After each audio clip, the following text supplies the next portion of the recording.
Hey, what's up, everyone? Nick Yuskevich with Daily Fantasy Winners. We've got the 50th episode of Tee to Green here.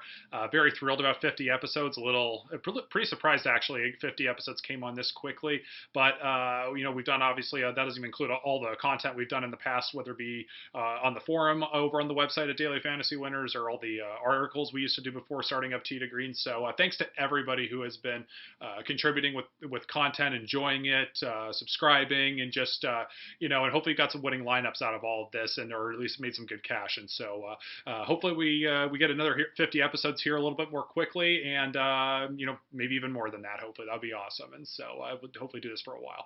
So in any case, for this episode, let's dive on into it. And this is going to be a strategy video, and it's going to be analyzing and breaking down DraftKings' new salary structure. And it's going to be from a GPP perspective here with PGA DFS. And the reason why it's just going to be mainly from a GPP perspective here with this video is just because a lot of this will have to do with ownership. It does matter, of course, a little bit with cash with this new salary structure, but it's pretty straightforward. And so with GPPs, it's certainly a little bit more important because we're dealing with ownership percentages. And so basically what I'm going to do is I'm going to give you the three main differences to this salary structure, and then I will explain what to do about it, basically from a strategy standpoint, and why I've recommended doing some of the things so far in some of the previous preview videos for some of the tournaments.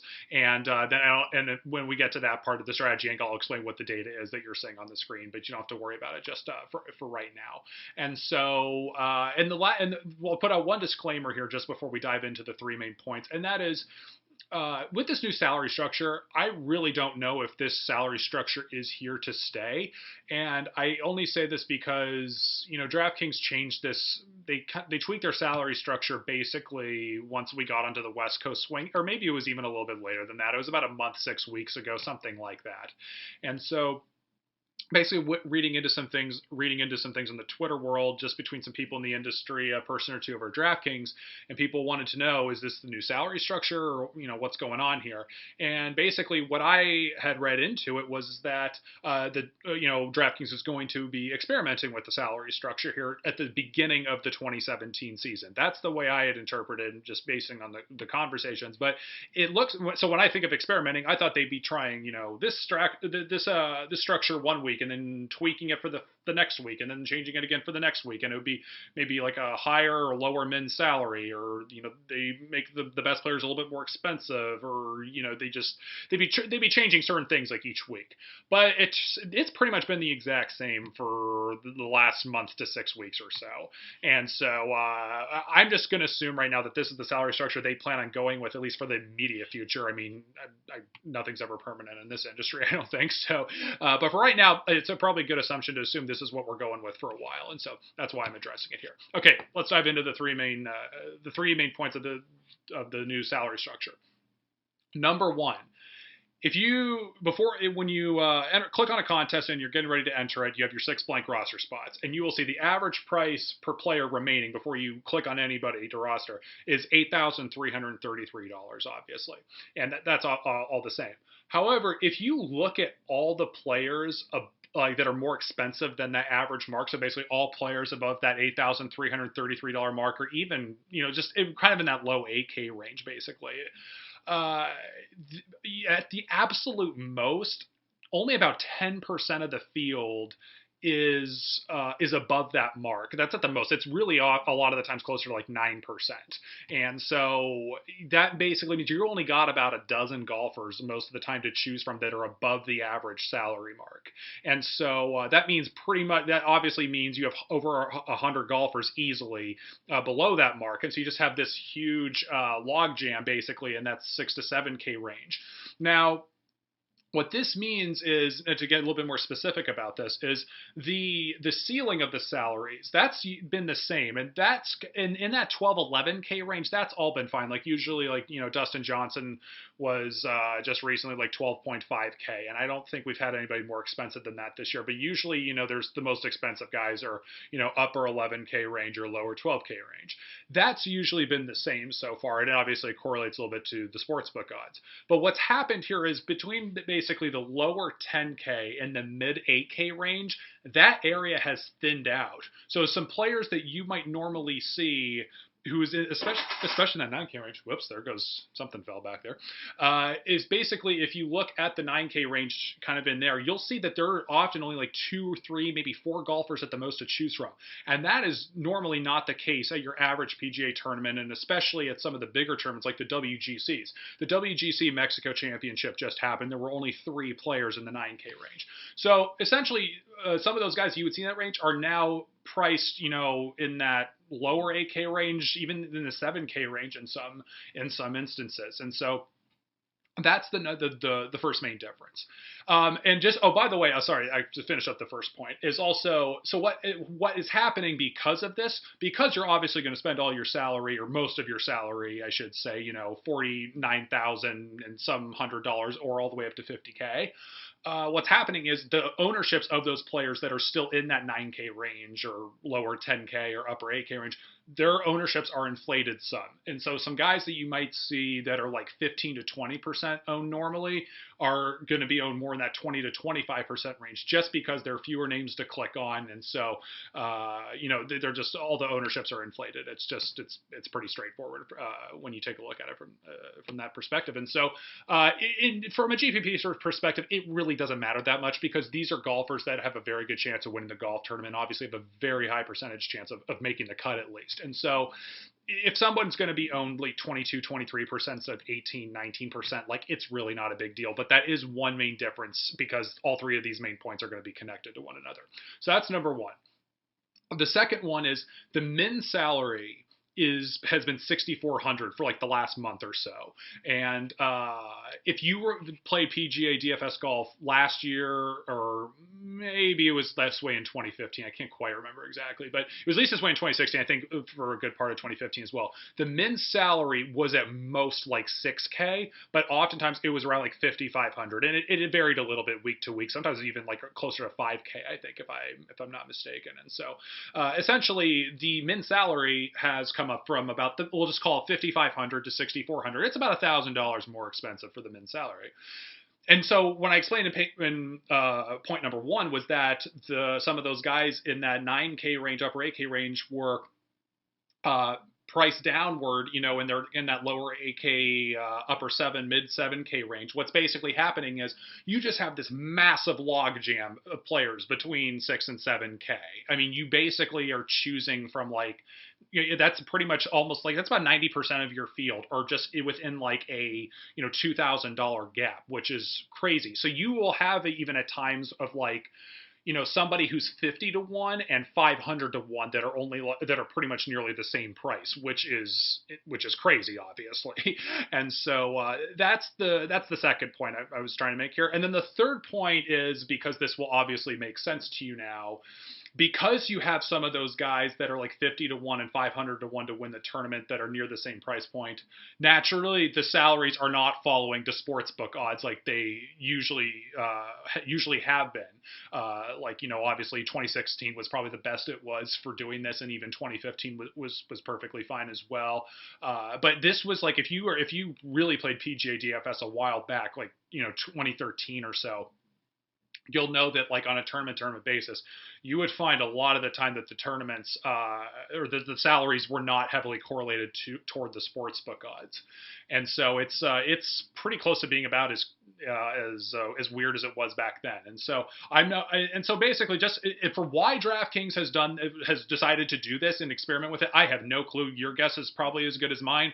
My theory on this, and this may not even be a good guess, is just that DraftKings is going to want more players to sign up at their website, I'm just guessing.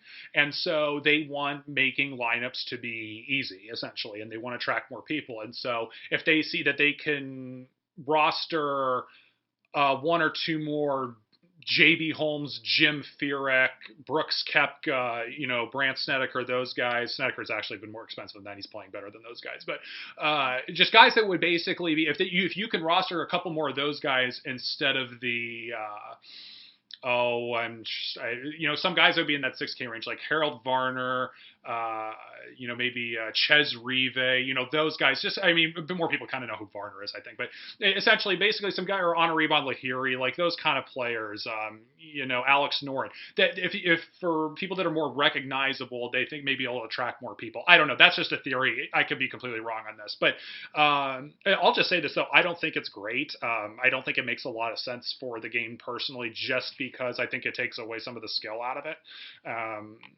Just because I think it should be there should be skill involved with it, and I just think it also the main reason why I don't like it is, like I said, since you have all these players log jammed, it basically makes about. It depends on the week, obviously. It can make like it depends on, and of course, depends on how many lineups you're making. But there's really no point in rostering like sometimes even like a quarter of the field, even if you're making just a ton of lineups. It's really kind of like pointless. And so I don't like that. I think the min salary was better, like at 5,500 or 5K, because it made more options for strategy in terms of doing stars and scrubs types of things. And so, anyways, this is what we're going with. So those are the 3 points. There's not many people above the $8,333 mark. The min salary is $6,400, and the sportsbook odds aren't followed nearly as closely. So, and then we talked about the reactions from it. So, how do we deal with this from a strategy standpoint? And I will talk about this in the sense of somebody asked me a question about a month ago, and I think it was in the forum if I remember correctly. But this person asked a very good question, and this person said, you keep recommending to fade the the lower salary, high ownership guys. And this person was wondering if maybe the PGA DFS players out there were getting smarter and thinking the same way I'm thinking, or they're getting kind of the same advice maybe from other people or other places, that like there are a lot of people then fading the chalk in GPPs, and that their ownerships are down a little bit, especially with this new salary structure, and maybe that there are so many good options out there that it's hard for some of these people to be really highly owned. And it's a great question. I think there is a little bit of truth to what this person said, just on the fact that, the DFS industry has evolved. There's no doubt, and it has in PGA DFS, especially over the last year or so. I think, maybe not as quite so much in other sports, but still on the PGA side of things, I still think people are making strides there. But I will say this, and this is where I'm going to point to the data that you're looking on your screen. Hopefully you can see it all on there. I tried to cram it in so you all can see it in the box, and I hope you can. You might have to full screen, so I apologize if you do. But in any case, as you'll see on here, a few people's ownerships still really stick out. And so what I'm showing here to you, and I'll just explain what's on this data sheet here, is we're looking at the last 4 tournaments. And when I say the last 4 tournaments, I'm not including the WGC Mexico Championship. I'm recording this right after the tournament, basically, or that evening, Sunday evening. And so, and the reason why I didn't include that tournament was simply just because it's not a full field tournament. It's a no-cut event. So, and it's just a different animal. So that's why we're taking a look at these 4 events. And it's got the new salary structure, of course, as well. So what this is like I said, the last 4 tournaments, and what it is it's got every player who's under $8,000. I just chose that as the cutoff mark instead of 8,333. It was just, I'm trying to make it a little bit more simple that way.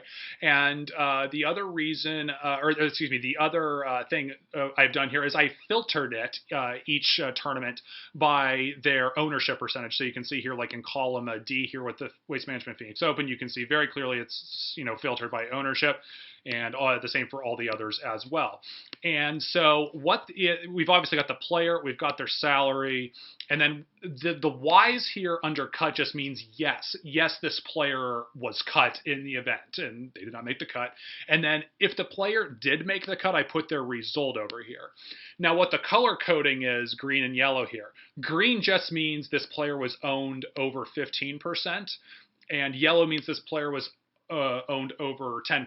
And I just use these as basic cutoff points to kind of illustrate a point here. It will depend on each week and who the exact players are and whatnot of where you may want to fade somebody. Like it'll just depend on what your projected ownership is for somebody and how good this player is. There's not a specific rule, and it's all subjective. But I just wanted to show you why it is still such a good idea to fade some of these guys that are highly owned.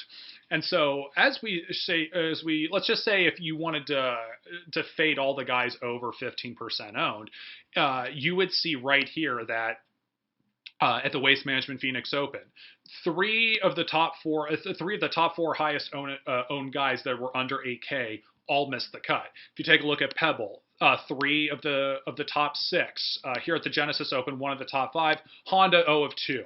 So if you do the math there a little bit, it probably comes out to being about 40. It's 40% in there in any case. And so obviously about 2/5 to a half of the golfers that were the highest owned all missed the cut. And then if you even take a look at how the ones that even did make the cut, how they did in the tournament. You've got a T9 for Matt Kuchar and a T10 for Kevin Kisner. And then nobody else was really close. Shane Lowry, I guess, was T14 here at Pebble, and he started off well, but he kind of faded down the stretch, if I remember correctly. But nobody really did that well. And the also thing I'll throw in here as well is just remember with GPPs, you need to have the winning. Obviously, you need to have the golfer that wins the tournament. But you don't. But like after that, like maybe you might need the second place finisher, depending on what the exact GPP is and how the players do, of course. But for the most part, you really don't. You're not required to have somebody that finishes outside of winning, for the most part. And so that's why you'll see here just going for the chalk plays or like the people that are seem to be easily the great plays here really don't turn out that well. And it's the same thing here for even the guys that are in the 10 to 15% range. And I only mainly did that just so you could. I expanded the parameter a little bit just so you could see the cut, missed, or made is kind of the same deal here. 3 out of 5 here at the Waste Management, 1 of 1 at Pebble, 3 of 4 at the Genesis, and 3 of 6 at the Honda. So that's over 50% there in that range. And so you combine the two ranges together there of everybody that was over 10%, you're probably getting about half the golfers missed the cut here of golfers that were owned over 10%.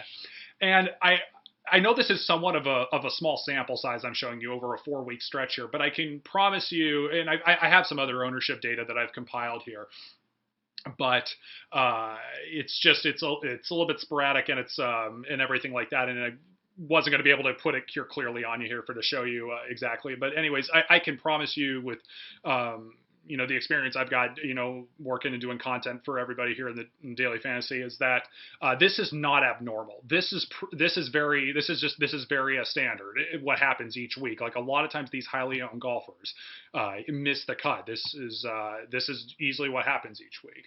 And so it's just, and also if you're wondering, like if you're now thinking to yourself, like, okay, well, yeah, it's hard to pick golfers in the 6 to 7K range who are going to consistently make the cut. So like, where's the strategy here? And all I'm going to just say here, one thing is like, if you look at just like, if I'm just going to scroll down here and look at all, and we're going to look at all the golfers here, just really like, I'm just going to kind of scroll through. If you just watch the Ys on your page for made and missed cuts, you will see how many more Ys are going to be at the bottom of this page. All right. So I'm going to scroll through here. And you see there's not many. And then it's starting to pick up here a lot more in particular in here. And the lower owned golfers, the lower ownership we get, the more Ys we're going to see. It's very much correlated that like you're going to find obviously a correlation to ownership and making the cut. Because obviously when you get to a lot of these golfers here in the bottom, who are, in the 6K range, they're probably like often the worst golfers in the field, or even the ones that are randomly weirdly priced in the lower 7K range. Like they're often the worst golfers. So yeah, obviously there are clear options that like I said, it makes about a fourth of the field unplayable when it comes to this new salary structure. And so that's why, yeah, there's a lot of golfers down here you do not want to field. But it's basically, for me to say, is like when you're looking at golfers that you think are decent options, that you think, yeah, this player could do well, and he's not really the chalk play. There are so many golfers in here to choose from who really realistically have like at least as good of nearly as close or about as close as a chance of making the cut as some of these guys up here. Because just remember, like these guys that are really low priced up here as well. Like I'll add one more thing here. Like we're not going to get Dustin Johnson or Jason Day or Rory McIlroy priced in the 7K range. Like the top golfers in the field are always going to be, in the at worst case scenario, like in the 9K range. All these golfers in here are players that are very solid players, guys that'll make the Ryder Cup team and President's Cup team, like things like that. But they are not the top players, in the world. And so it's important to note that, like, even though you will see like the Matt Kuchars, Brandt Snedekers, J.B. Holmes, even, Brendan Steele's been a really popular choice over the last handful of weeks and things like that. Like, even these guys who are playing like really good golf and their names and they're doing everything well like that, just remember their odds at winning the golf tournament are still very slim. Like, these guys are still at least like 50-1 to win the golf tournament usually. Like, maybe it's, and if they're in a bad tournament, like if this is like if this is the Valero Texas Open, and it's a weak field or something like that, like some of these guys like Snedeker or Holmes, like they will be priced much more expensive. Like, they will be up in that 9-10K range, and then you won't run into this issue. And then you'll obviously know those golfers will be much better than the ones that you're going to see down the 6-7K range, because it's a weaker field. And so, anyways, that's just kind of the main point here, is that sorry if I've rambled here too much, but it's essentially to say the chances of these guys actually winning the golf tournament in these top 5 to 10 players in here in this high ownership range of winning the tournament are very slim. It really is. And I'm not saying you need to fade all these guys either. It's just basically to make a point that it's just you don't have to go with it, even though if it looks really obvious. And it's definitely a good play, because at the end of the day, like I've explained before in other preview videos, if you just decide to fade like Tony Finau here, for example, in the Waste Management Phoenix Open, if you decide to do that, just know that if you miss the cut, obviously you have a 0% chance of winning the golf tournament. And so obviously, like I said, to win your GPP, which is the goal, you need the winning golfer. So by just simply fading Tony Finau, you will eliminate 25.91% of the field. And so this is a simple strategy that you can do. Maybe in the future, what I'll do is I could make I think I did something actually last year, 2 years ago. I don't know if it was a video or an article where I talked about keys you can look for in terms of projecting ownership. And so I could do something that's maybe a little bit more updated with the salary structure to kind of say go on some key factors to look at and see in terms of like what's most important to projecting ownership, between recent form, course fit, and obviously some other things. Course history, of course, as well is something else. And there's a couple other things you can look at as well.